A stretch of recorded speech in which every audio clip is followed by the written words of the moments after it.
That's fine. We're now live. Okay. So it says live viewers' comments show up on StreamYard. This is an example. Click. Oh, so I can click it all there. I don't need to go into LinkedIn. I think so, yeah.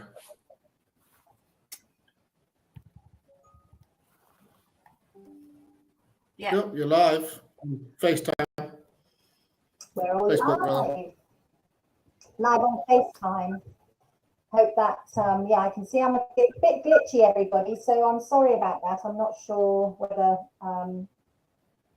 it's the Wi-Fi, but hi, everyone. So welcome. Are we going to wait a little minute? Because I'm not sure if we're live everywhere we need to be live yet.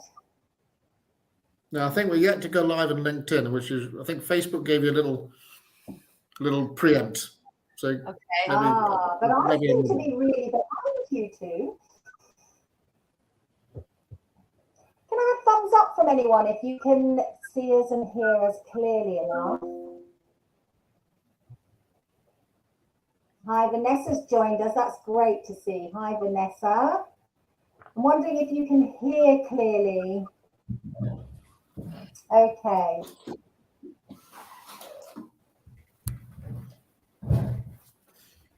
Okay, let's shoot off. So welcome to the first Parenting ToolBox TV. I'm really excited to launch this today. I do apologise if I'm glitching a bit. I think my Wi-Fi is a bit on go slow today.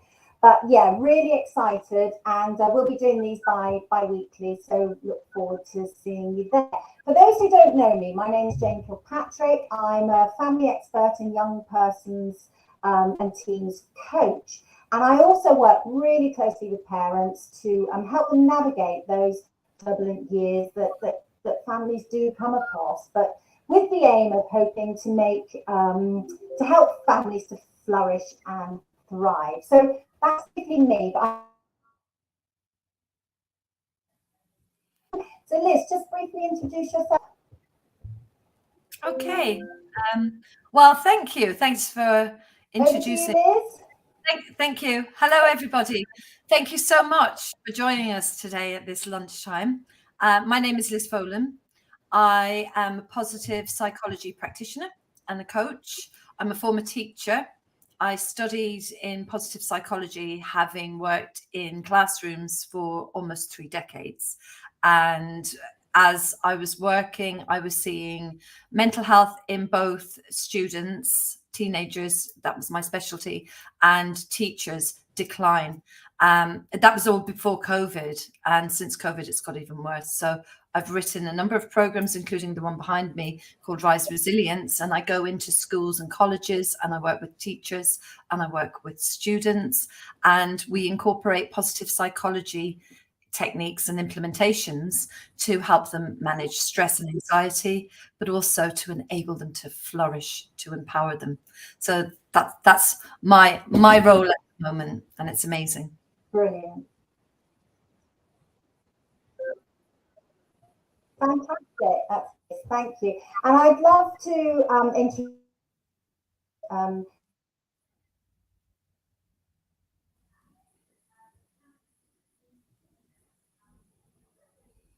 I think we've lost you, Jane. As you know, he's my husband. I think we just got you back again. We lost you for a bit there, Jane. Just as you were about to introduce Nigel.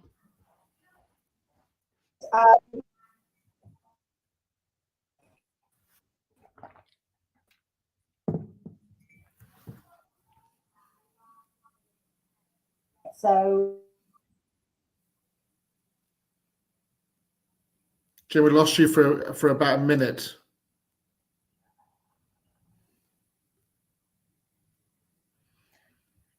So was I just take on? Yeah. I think let me just. Because I'm your husband, I think I know what the plan is and what I'm in prep for.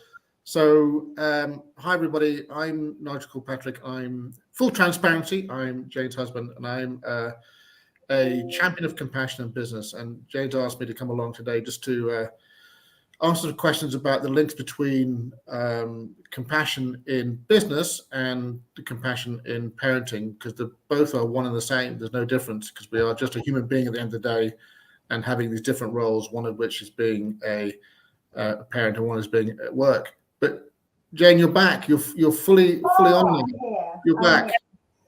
Yes. Don't know what you've done, but everything's sorted. Your picture's better. Your sound's better. Wow. Amazing. Hi, Barbara. Barbara. Thanks for joining us. Barbara. So over to you, Nigel. Sorry, the champion of compassion in business. I don't know if you missed all that. And to be transparent, he is my champion. He's my husband. So over to you, Nigel.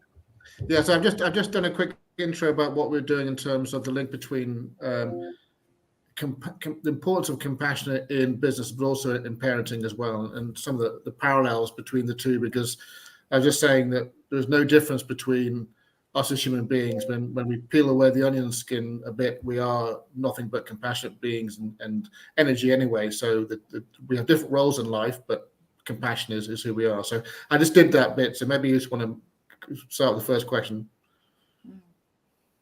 Yeah, I have a question actually, Nigel. I'd like to know how would you, if we're talking about compassion as parents, and obviously I talk to students a lot about that, teenagers, and all three of us have got teenage children, and I've got a 12-year-old as well. What would you advise to parents to help be role models of compassion for their children, and for me in the classroom when I'm delivering with groups of teenagers? Do you have any tips? And could you also define what you mean by compassion? So it's a two-pronged question, I suppose. That's a great question, and if I can, I'll answer the second part first. That's meant to ask. That's the bit that most people find, particularly in my world of helping businesses and executives think through compassion, because most people think that empathy and compassion are the same thing, and actually they're not.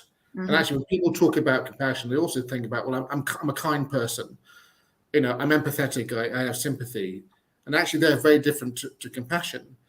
And I've been thinking about this quite a lot, between how do we actually act compassionately as a parent, and translating that in my experience at work. So what empathy and compassion actually trigger different parts of the brain. So biologically and chemically, they're very, very different. So I think if I translate this into my world, but also I am a parent, so I can't separate the two. Empathy is when I really am consumed by my daughter's pain and anguish, and I take on that pain and anguish, and I will do everything I can to protect our daughter from anything that's going on. And there's a slight dark side to empathy as well, because I can be over empathetic, therefore not allowing Josie to make the decision that she needs to make, because I'm going to make it on her behalf, because I want to protect her. However, compassion is very, very different. Compassion is actually empathy and sympathy with action. Right. So in empathy and sympathy, I'm very consumed by the feeling and taking on that other person's feeling. However, compassion has another side to it, which I'm going to take action on that. Now, action doesn't necessarily need to be a soft action. It actually could be quite a hard action. So in other words, I'm going to make sure that Josie has to make the decision on her own, or our children have to make the decision on their own without my intervention. Therefore, there's a good positive outcome for the child. So that is a compassionate decision that I'm making, but being continually kind and empathetic and sympathetic while our children are going through that. So it's very supportive, but most people get confused by empathy and sympathy and get caught in the empathy trap. Oh, I like that.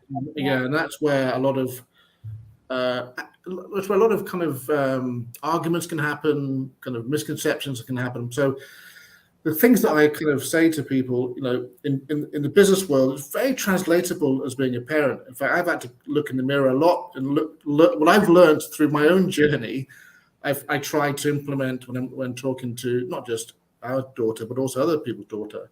Things like take the 10-second rule, which is, how often do we have the answer in our head when someone's asking us a question, we're having a dialogue as a parent? No, I know what I'm going to say. I already got the answer formulated.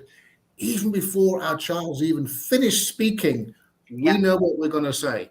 But isn't it important for our children to actually not fail, but actually to learn from their mistakes? If we're not careful, we're helicoptering them the whole time. And actually, sometimes we need to enable them in a compassionate way, but to actually fail at things sometimes so that they learn. And that is a compassionate act, allowing to experience failure. So not allowing to experience failure is the world of empathy, right? The world of sympathy. Allowing them to learn from failure is compassionate. Yes. And yes. That's a really good point you made, and that's where we're at. So that's the crossover between the two. And I think as parents, we need to be really thinking more. And exactly that, as parents, to accept that and acknowledge that and be compassionate to ourselves as parents, because we tend to beat ourselves up if our child doesn't do so well, or we think they're not achieving what others do. That comparison comes in, and that's when we really need that self-compassion to think we are doing the best job for our kids that we can do. Because as we say, parenting is a journey. It's not that destination of they've got to succeed in this way. It's how we go along the journey. That's why I asked you about role modeling specifically. I feel, Nigel, if we want to, and I really love what you said there about action. I haven't heard that before. So I love the idea of empathy being more passive, and it's okay to be there and to feel what they're feeling, or to feel what other people are feeling, not just our children. And the active bit, and action can be inaction, as you've said. So action is not, as Jane said, helicoptering and micromanaging. Inaction or action could be taking a step back and saying, we're going to give you some space. You make that choice, but we'll look at way it up. But I think, as Jane alluded to there, it's the worry of feeling not enough yourself. So what would you say about parents, or to any of us in all of our relationships, really, Nigel, if we're feeling that, we beat ourselves up? We do. We know that. With negativity bias, we understand that. Some of the stats say that 85% of our thoughts are negative. So how do we challenge that from your perspective in a compassionate way? Yeah, and I think you're raising a point there, and again, it's Jane alluded to earlier, this thing called self-compassion, and it's really, really critical, because we just don't do it, because we fall into the empathy trap. We feel that we are, and there's nothing wrong with empathy, by the way. We almost have it. We almost also all have sympathy and kindness, but those are tools, not a thing. And when we are feeling over empathetic, we are putting other people first. Therefore, we are not allowing ourselves to move towards being a compassionate parent, because we're not allowing time for ourselves, which is called self-compassion. And self-compassion is really, really important. And there are many benefits to taking the time for self-compassion, because things like it will stop the arguments that are going on, or stop the disagreements, or loads of things that are going on in our daily parenting lives.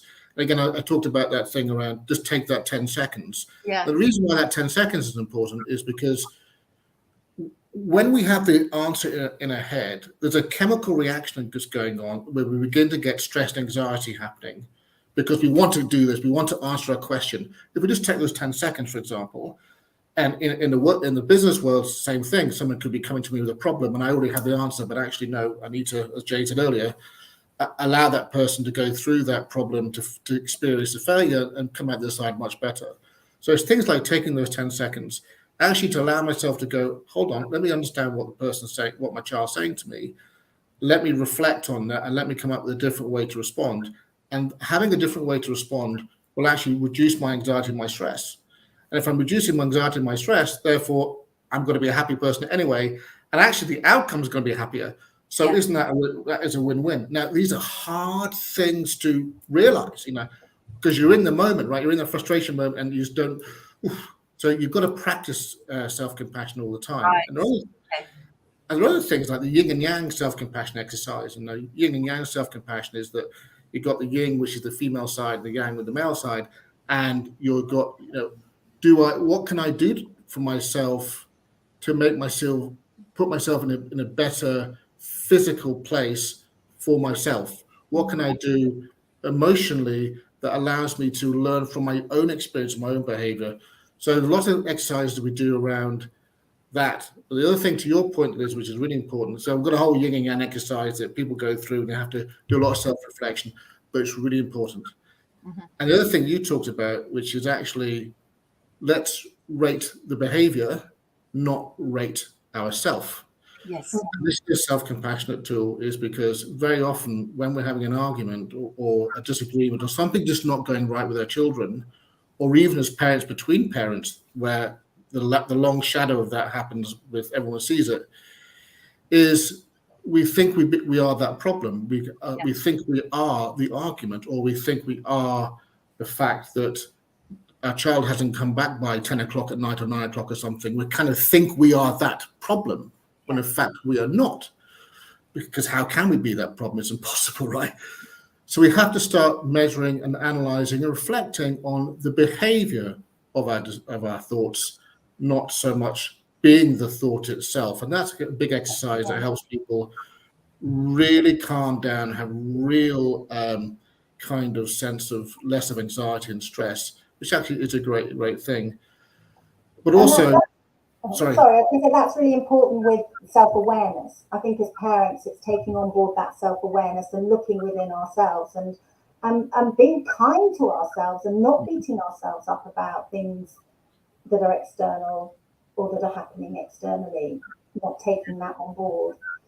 Can I say it really reminds me of a lot of the work that I do with character strengths. So Jane, you're aware of the work that I do with character strengths. I've taken the VIA character.org survey. But one of the key strengths that a lot of people get, because I work a lot with teachers, as I said earlier, is kindness. And your top five strengths tend to be, who you are, the essence of who you are. And they can move, but they tend to stay around the same. They might not be the first, second, third in rank order. But when you overuse kindness, like you were saying, Nigel, when you overuse kindness towards other people, that sounds to me a bit like the empathy trap, where you might not have very rigid boundaries for yourself and your own self-compassion, where you might be overstepping the mark and helping. But when you tend to be overkind to other people, you can be a bit more of a people pleaser, and you underuse kindness in yourself. So what we try and do in positive psychology is encourage people to explore how to get what they call, from ancient philosophy, the golden mean. So how can you use kindness towards you, but also towards everybody, other focused towards everybody else? And I think that 10-second step back is really vital from what I can tell from that tool is golden, actually, Nigel. I think that's a brilliant tool. Thank you. Well, I think it's sorry. And another tool that I'm using this is quite an emotional one, but I think it's a very powerful one, and it's an exercise about self-reflection. Right. Now, when I'm training executives or business leaders, now when I talk about compassionate leadership is not a job title. It is action. So if you are compassionate, no matter what job title you have, no matter what level of person you are at work, you are, in my world, a compassionate leader. So I don't want to excuse it by thinking, oh, this is just an elitist thing. It's not. Compassion is a everyone thing. Totally. But it's all about that self-reflection. And, as like self-compassion, you can't be compassionate to anyone else unless you're compassionate to yourself. Mm-hmm. You can't allow anyone to trust you, or you to give trust to anyone else, unless you trust yourself. And the same with honesty. And I think for parenting, so the first trait I have, which is all about this trust, but another parenting thing is honesty. Mm. And we want our children to know that we are honest. But what is the word honest? What is it really? it is not the fact that I can get you to believe the words that I'm saying. Honestly, it's consistency. Yes. Absolute consistency of thought and action. Because words are just thoughts.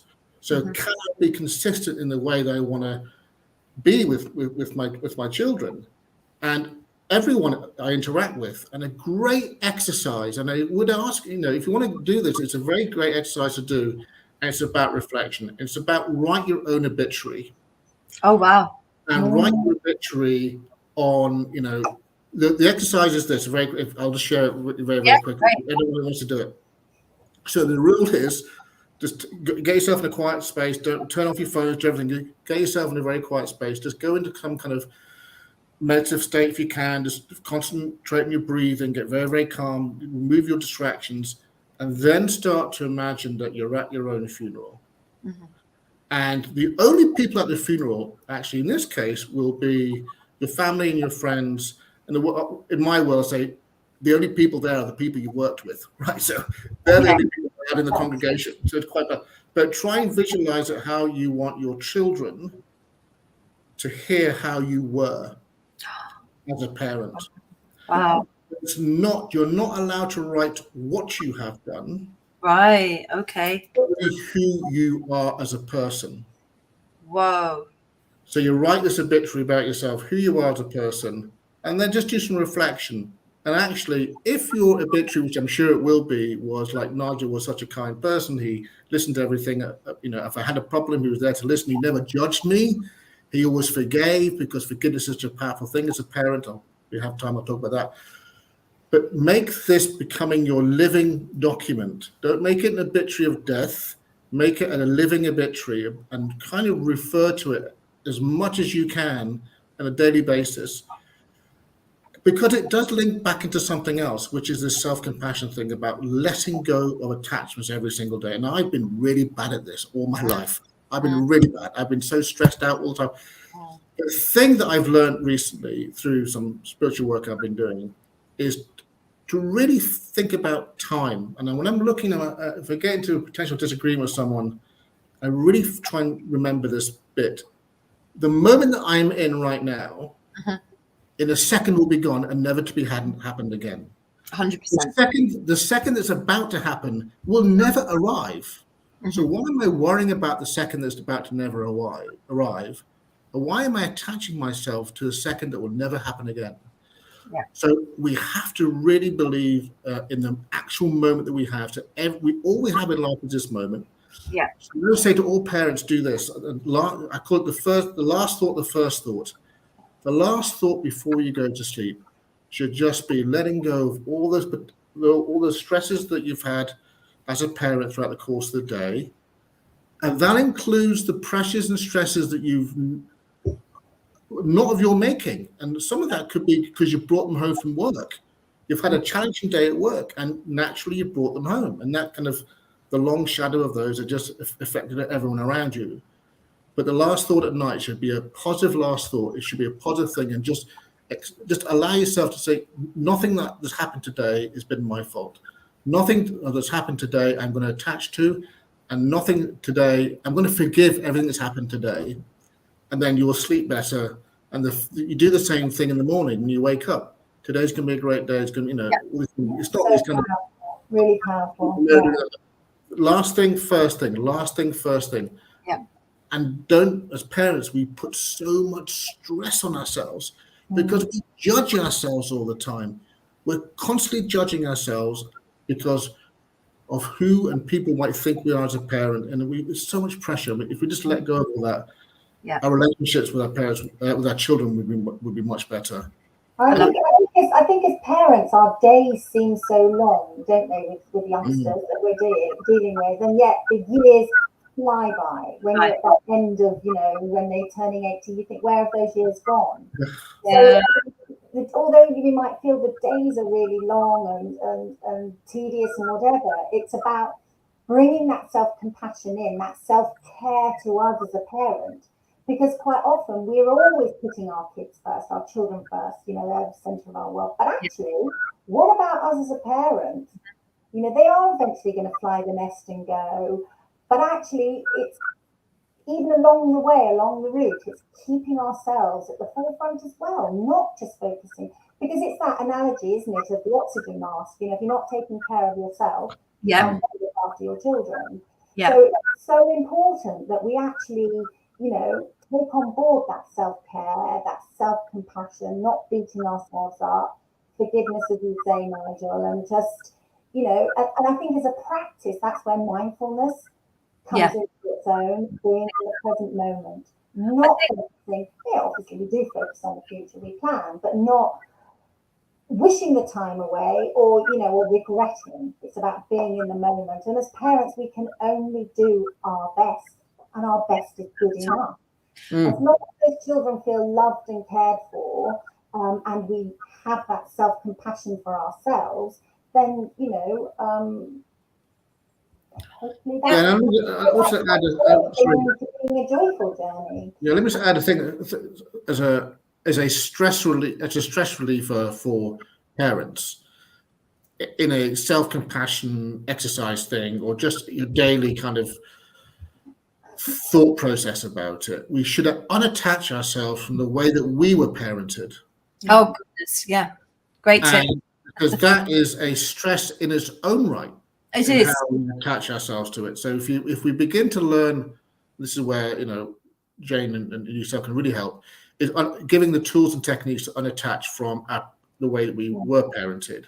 But here's another great exercise to try, is when we're having a disagreement or an argument with our child, flip your shoes, which means put yourself in the visual, be your child looking back at you having this argument.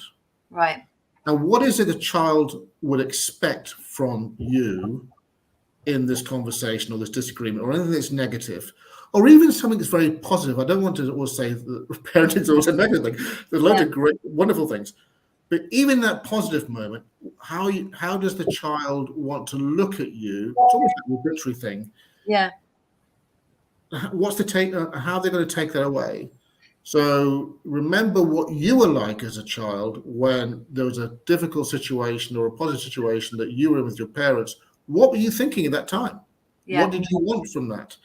And so and as Jane said earlier, we get caught up in the daily traps of life. That can be quite difficult. And if we just have these tools and techniques to do that, and they're not complicated, we just have to remember to do them. We do. That's the thing. It's living with intention. Yeah. And that's when I talk about positive psychology implementations and a lot of the strategies I use in the classroom or with people one-to-one, it is about that. What are you deciding to do today that shows that you were voting for yourself? Now, for me, the takeaways I'm going to take from this conversation, Nigel, one of the things I'm going to do is the obituary myself. I'm also going to do it with groups of teens. And I'm going to do groups of teens, and I'm going to get them to think about it from the perspective of how their peers see them, but also how their teachers and how the school community see them. So to look at it from that perspective, and I think that will give them that level of distance where sometimes, especially there's a number of students I work with who might have anger issues or come from challenging backgrounds, and I think that could be a brilliant strategy. They don't even have to write it down; they could just talk into a phone. That's great. Thank you for doing that. I would suggest perhaps you with the children, because they're in a fortunate situation. We're all kind of at the back end of our obituary life, right? But they're at the very beginning, so they could do one where they could pretend where they die at 25, die at 50, and die at 90, and then that will give them a long term. Absolutely. Yeah, they'll be able to visualize it then. That's the thing, because it's when it's far removed. But that's the whole thing about habit, isn't it? A habit change. You can be told at the age of 25 that smoking is bad for you and it does all these things. But when you feel invincible, you think, well, it doesn't matter, carry on. And this is why people get trapped in that cycle too. So it's being future-minded. Future-minded. I was really, really conscious of this half an hour has flown by, and just wanting to look at your takeaways been brilliant. I love that flip the shoes as well. That's really good. And I think Vanessa on here said the golden me. That sounds like a fantastic tool. I'm conscious that we haven't been very good. Well, I haven't been very good at actually responding to any questions or first time round we will get better. But yes, please do still put any comments into the comments boxes and we'll get back to you. So if you have any questions, comments, or you want to get in touch, direct message us, get in touch. That's absolutely fantastic. And I'd just like to leave you with one thing. As a you know, children mirror us, monkey see, monkey do. So it's about practicing what we want to be. So practicing what we want to become. So engaging with your children and encourage them to practice what they want to become. Even something simple as making your bed every day. You know, practice what you want to become. So those habits that you've just touched on, Liz, which we will be going deeper into along the series and episodes, but really starting, I think habits and discipline, and that discipline with self-compassion is so important. Let's start being kinder to ourselves in approaching, bringing in that self-care. So thank you for joining us today. Nigel, thank you so much. Nigel, that's great. Stress off me Welcome. today. Well, good luck and congratulations on your new bi-weekly Parenting Toolbox TV. It's fantastic. And, I think we've got quite a lot to say. It might become a weekly thing, but we'll see how things go. Yeah. But thank you, everybody, for joining us. It's been amazing. Thank you. Nigel, I've got some serious workable tools there. Thank you very much. Oh, well, I've got loads more if you need. Just reach out. Yep. We'll have him back on again, Jane. I think we will. I can grab him anytime. That's fine. So really good to see you all. Thank you. Yes, lovely to see everyone. Bye. Thank you. Bye-bye.